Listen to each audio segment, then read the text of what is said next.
Welcome to best kitchen.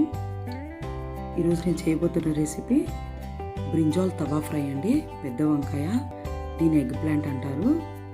దీన్ని ఎలా చేయాలో, దీనికి కావాల్సిన పదార్థాలు, తయారీ విధానం ఇప్పుడు మీకు చూపిస్తాను. ఇది ఒక పెద్ద వంకాయ తీసుకున్నాను. ముందుగుండా ఒక బౌల్ తీసుకొని ఇప్పుడు ఒక కప్పు శనగపిండి నేను గరిటెలతో వేస్తున్నాను. ఇందులో అల్లం వెల్లుల్లి పేస్ట్, తగినంత ఉప్పు, పసుపు, కారం, ధనియాల పొడి,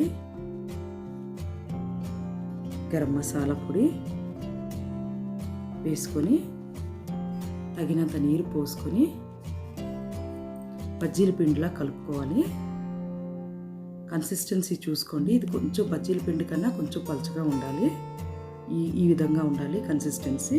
ఇప్పుడు ఇందులో ఫైనల్గా క్రిస్పీనెస్ కోసం కొంచెం బియ్యపిండి కలుపుకోవాలి. 1 స్పూన్ బియ్యపిండి కలిపితే సరిపోతుంది.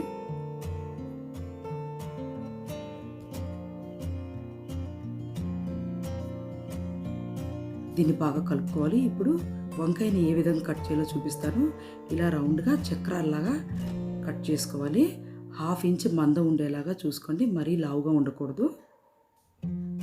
దీన్ని ఒక గిన్నెలో పెట్టుకోవాలి. వాటర్ వేసుకొని, ఎక్కువ మందంగా ఉంటే త్వరగా ఉడకదు.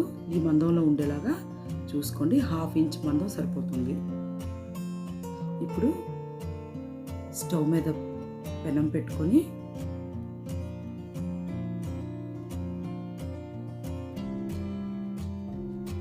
నేను ఇనుప పెనం ఐరన్ తవా వాడుతున్నానండి. మీరు ఏ నాన్ స్టిక్ అయినా వాడచ్చు, ఏదైనా వాడచ్చు. కాకపోతే అంటుకోకుండా ఉండేలా చూసుకోండి. ఇందులో తగినంత ఆయిల్ పోసుకోవాలి. ఇది హీట్ ఎక్కాక మనం కట్ చేసి పెట్టుకునే ఈ వంకాయని ఈ శనగపిండి మిశ్రమంలో ముంచి లైట్గా కోట్ చేసుకొని ఇలాగా 2 పక్కల పెనం మీద లో ఫ్లేమ్లో హీట్ చేసుకోవాలి. ఇనీషియల్గా హై ఫ్లేమ్ పెట్టకూడదండి, మాడిపోతుంది, ఉడకదు లోపల. సో లో ఫ్లేమ్లోనే, ప్రాసెస్ అంతా లో ఫ్లేమ్లోనే వెళ్ళాలి. ఇప్పుడు కొంచెం ఆయిల్ వేసుకొని మూత పెట్టుకొని లో ఫ్లేమ్లో 5 మినిట్స్ ఉడికించుకోవాలి. ఇప్పుడు 5 మినిట్స్ అయింది. దీన్ని మనం తిరిగేసుకుందామండి. ఈ విధంగా గోల్డెన్ బ్రౌన్ వచ్చింది. ఇప్పుడు ఇది తిరిగేసుకొని మళ్ళీ కవర్ చేసుకొని ఇంకొక 5 మినిట్స్ ఫ్రై చేసుకోవాలి. 5 మినిట్స్ అయిందండి. ఇది కుక్ అయింది, క్రిస్పీగా ఫ్రై కూడా అయింది.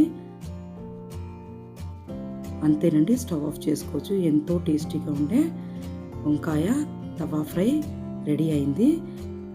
ఈ రెసిపీని తయారు చేసుకోవడం చాలా ఈజీ అండి, చాలా క్విక్గా తీసుకోవచ్చు. ఇప్పుడు దీన్ని మనం సర్వింగ్ ప్లేట్లోకి తీసుకుందాం.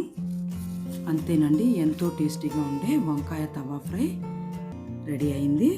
ఇది పప్పన్నంలోకి, సాంబార్ రైస్లోకి, పెరుగన్నంకి, ఈవినింగ్ టీ టైం స్నాక్స్కి చాలా చాలా టేస్టీగా ఉంటుంది.